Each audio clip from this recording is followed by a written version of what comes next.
Welcome to In the Making.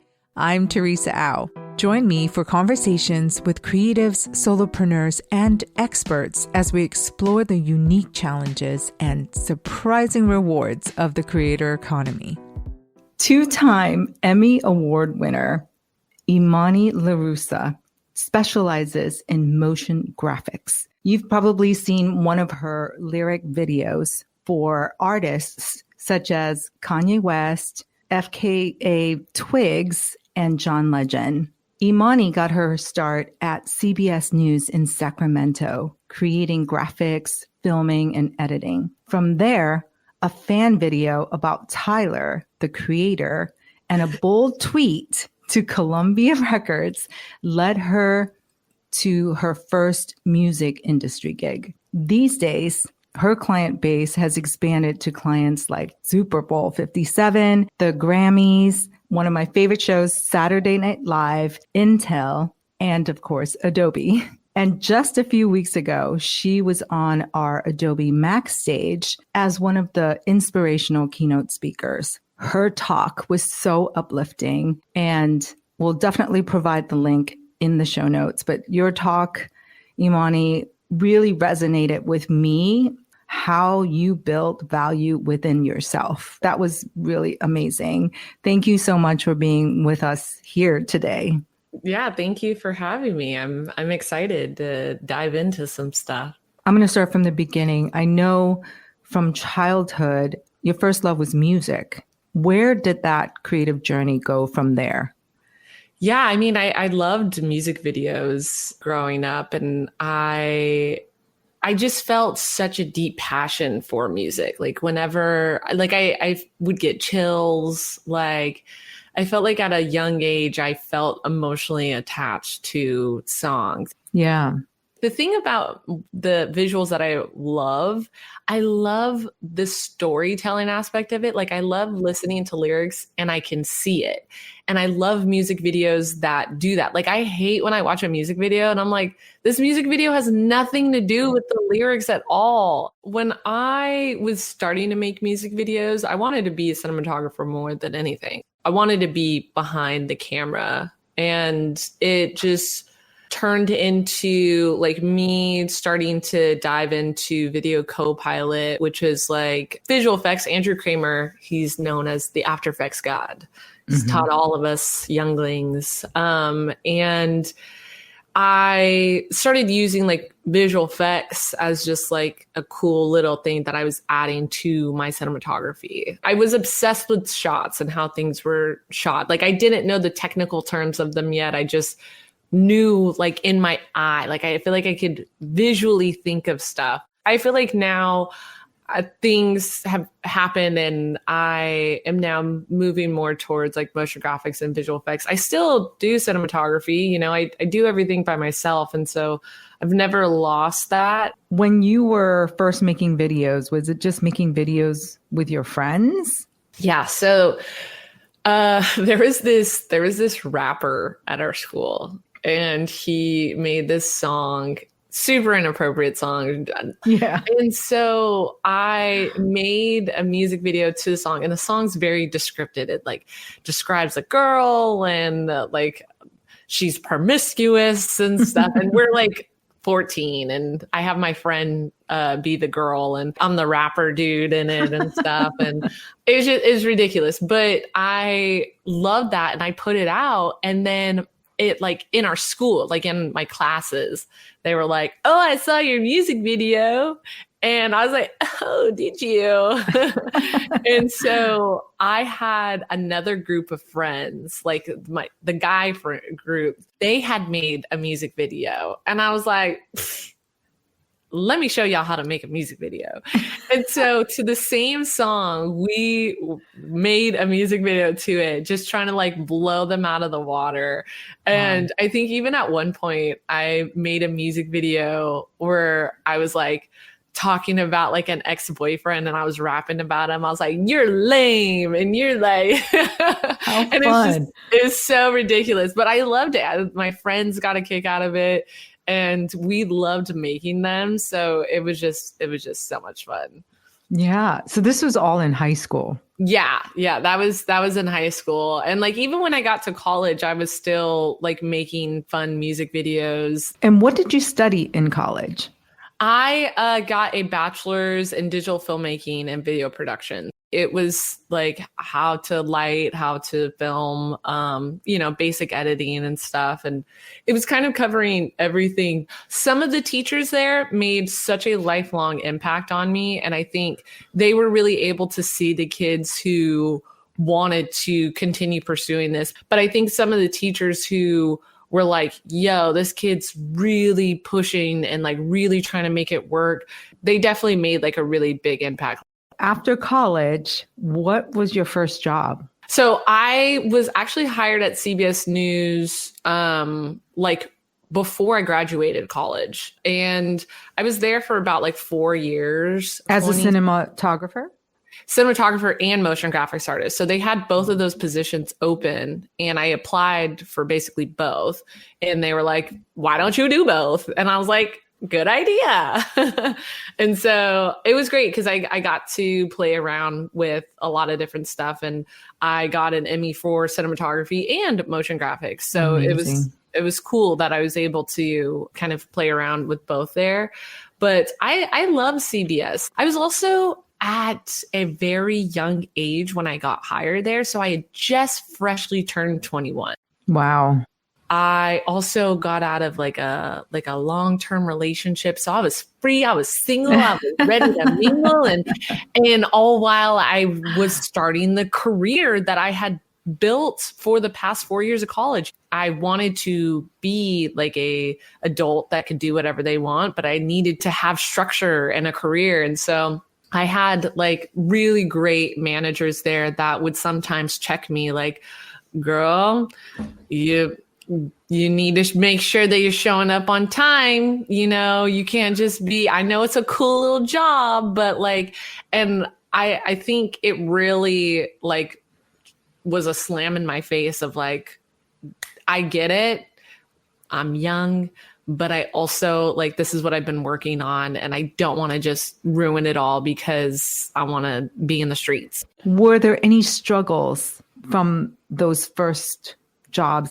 I didn't know if I could do it. Like, I was just so afraid that like on the first day, they're like, okay, so here's the camera that you're going to have. And here's like basically like this 20-pound rig that you're going to be wearing all day. And I was like, oh my God, what if I'm not strong enough? What if I fail? Like, and a lot of like self-doubt, I feel like went into that. But with that, it was kind of like, no, like you could figure it out. You could do it, you know, a little bit of delusion, confidence, you know? And so I think the biggest struggle was just within myself more than like anything that the job could have given me. They were amazing and they were very patient with me and allowed me to grow and allowed me to shine. And I feel like that really gave me the confidence to be like, okay, I think I could figure it out, you know? Yeah. Yeah. In this profession, is there a lot more men versus women? Oh, absolutely. It's majority white men. There was a girl every now and then in my class, but it like no one had looked like me and even online, like there was no one who was making tutorials that looked like me. And I think that's why I spent so much time fantasizing about possibly working for a studio one day and not fantasizing of possibly owning my own studio one day. It never occurred to me that that was a possibility because I never saw it. Yeah. I started to do like videos where I was talking about like motion graphics and stuff. And I just wanted to build like first thing, educational stuff. I watched YouTube tutorials and like they miss so many crucial aspects of it that I was like, I want to do it. Like I want to try that because I think I could add a lot of value. And I had so many like women reach out to me afterwards and was just like, I feel represented, like I feel seen. And like, because of you, it makes me want to do this. And like, I'm a very hyper feminine woman and I take a lot of pride in my femininity. Like I'm a girl's girl, you know, and being that in a very male dominant space can be very uncomfortable. When I dress cute, I hope that girls are like, yes, girl. I don't hope that men are like, you know, like that I don't think about that. And sometimes it feels a little naive of me to navigate the world with that mindset because of the reality of the world. There's a whole group of like, you know, creeps online. But then I get messages from girls that are like, I appreciate you being the person that you are. And that makes me feel like, okay, I feel like maybe I can overcome this weirdness and uncomfortableness that like I experience sometimes. And now I just get to a point where like, if someone says something weird, I just immediately block them. Like I'm like, not even gonna deal with it. It's not welcome here. You know who you are, and you're now changing the landscape with your Pamama Studios. Yes. How do you find the people that you work with? Who are you looking for? I've never cared about degrees or where you previously worked. I care about how consistent you are. Every person that I've ever hired for a music video or anything has always been determined on like their work ethic that they put online, because you can't fake that. It's like you're either putting out good, consistent work or you're not. Like I try to give them as much help as possible. Crazy how this happened. This artist reached out and was like, hey, I made a piece that was inspired by your work. Do you mind if I put it out? I'm like, please do. Like, I would love to see it. And they put it out, and I was looking at their stuff and I was like, oh my God, like I love their stuff. And they're doing lyric videos, but they were doing just like fan art stuff, the same way that I got in the industry, you know? And I was like, can I give you all the information that I know on how to be successful in this field? Like how I did it. Take the information for as you want, but let me just give you what I know. Aww. And they were super receptive, and they continued to just put out really high quality stuff, but they weren't landing like the big gigs yet. And so I went out of my way and I emailed all the producers that I've worked with in the past and was like, y'all, you guys hit me up often for lyric videos, and you know I can't do them because you know I'm always busy. Reach out to him. Aww. He's amazing. And just this past 2 weeks, I got him on a music video for Bruno Mars. And it was like that. But it's because he showed up. He deserved it. I didn't give him his talent or his creativity. He had all of that. I just had like the experience and the connections. Exactly. The opportunity, you know, and I think that's important. That person is very lucky that, you know, they got your sponsorship and mentorship. I'm finding that a lot of creatives actually are very generous, and, you know, you included lifting people up. This really dovetails with what you're doing with your nonprofit, Jumpstart Designers.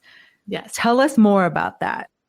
Yeah. So I have created a nonprofit where we get computers to kids in low-income neighborhoods. And we not only get them computers, but we get them education tools to better help learn and really like expand. And we give them Creative Cloud Suite annual subscriptions. So Thank you, Adobe. For our first round was this year. We had 26 students that started the program, and we had 26 students that graduated from the program. So we had 100% of our students complete this 7-week course. It was amazing. We did an art show in Berlin for them, and we got all of their art shown all over the screens.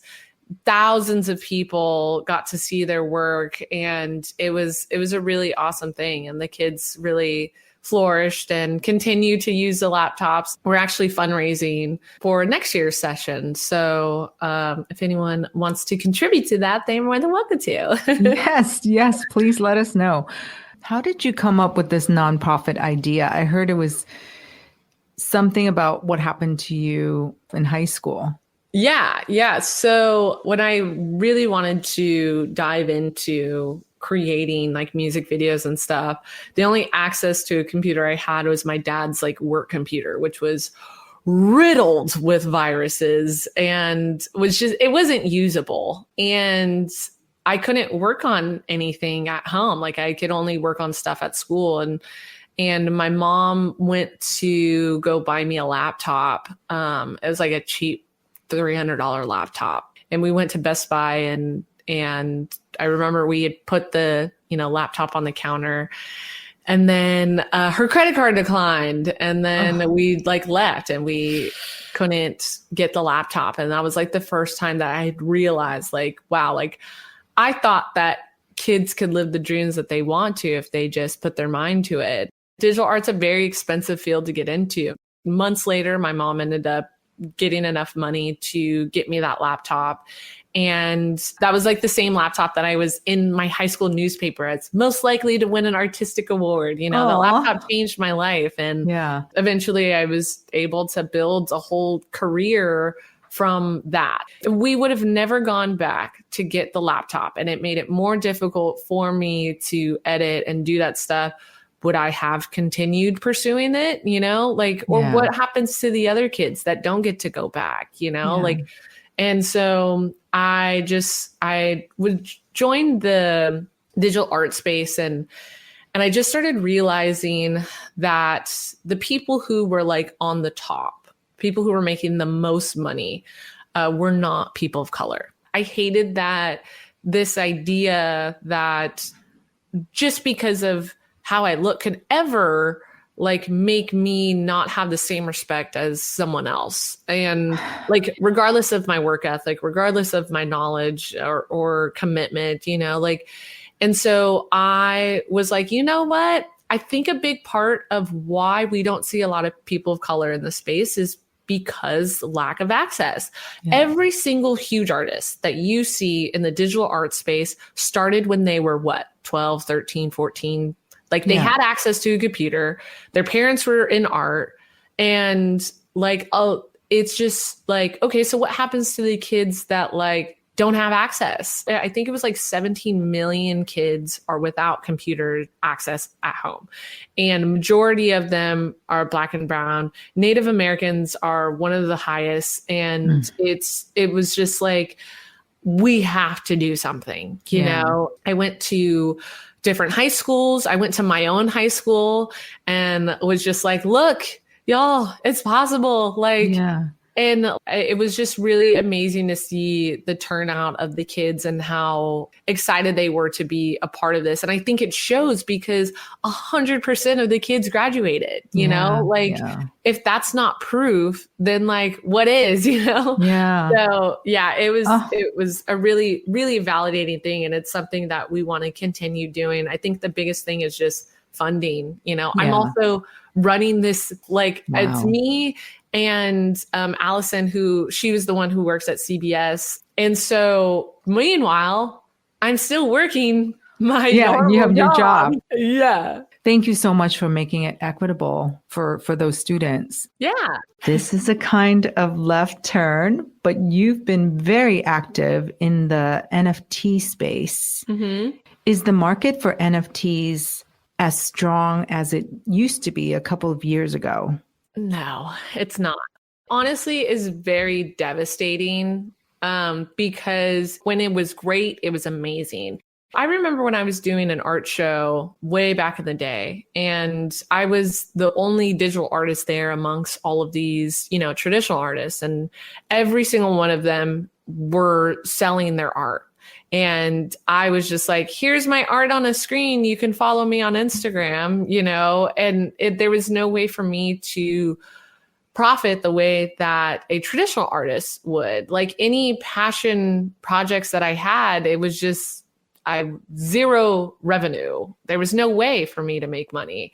The way that I would make money is through hopefully finding a client that liked that piece, you know? Yeah. And so I felt like there was so much potential in that space because of that. Like it gave digital artists the ability to be sustainable in their own passion projects. And I thought that was so beautiful. But it was a way for a lot of people to figure out how to scam because there was money involved.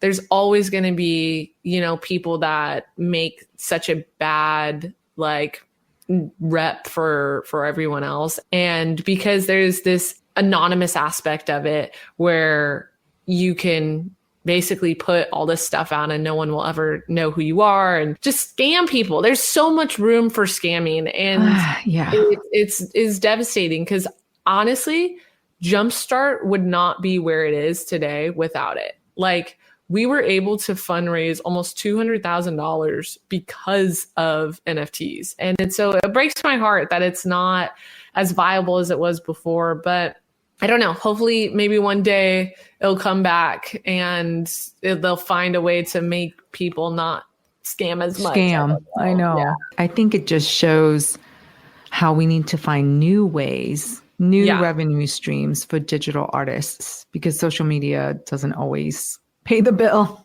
Yeah. I mean, for some people, for me, it does. It's really great right now, but like, it's not realistic. And it's taken years to be able to get to this point. But like, it's such a small percentage of artists. And like, I don't want to feed this narrative that it's like, you could pick up a camera and you could do it today. You know, like I have always found it funny when someone is like, I could do that and I could make millions of dollars. It's like, you can't though. I hope that potentially there is something in the future. I know people talked about like Patreon and that being like a great place to build a community and to like build a larger revenue stream and stuff. I've always wanted to dive into it, but right now posting on Instagram and that stuff has been for me right now. For you. So good for you.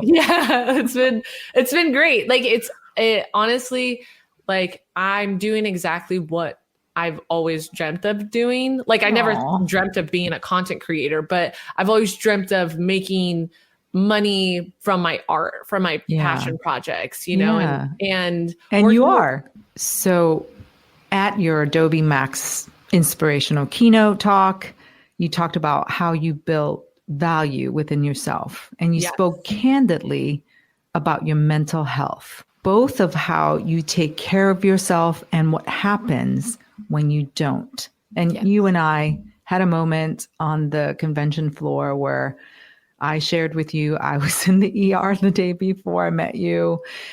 And it really resonated with me, that portion of your talk. It is such a private thing and there's so much stigma around it. What made you speak out?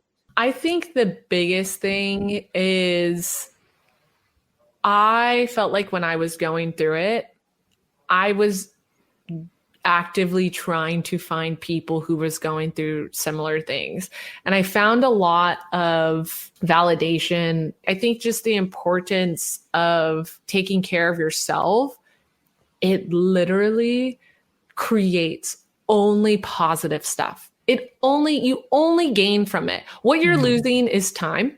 That is what you're losing because you have to invest time into meditating or yoga or mindfulness and intention, all these techniques and stuff. Yes, you are taking away time, but aren't you losing time when you're having panic attacks? Aren't you losing time when you have to take a forceful break because you physically are not able to work anymore? You know, you're constantly getting sick because your immune system's low, you know, like it's just, there's just so many benefits from that. There's always an end goal. And I feel like if you put that time into it and you're very intentional about it, only great things come from it, you know? So yeah. Thank you for having the conversation and building awareness. So thank you so much. Yeah, of course. You have won 2 Emmys for your work at CBS News. And I want to ask you, where do you keep them? Where do you keep the 2 statues? Yeah, so I have them in my living room. It's like 2 little shelves. And then I have my Emmy right there. And then I have my award that I just won this year for a top 10 animators for Variety of 2024. So when people walk in, they're like, what is that? Is that what I think it is? Our neighbors walked in and was like, oh my gosh. Yeah. You must be so proud.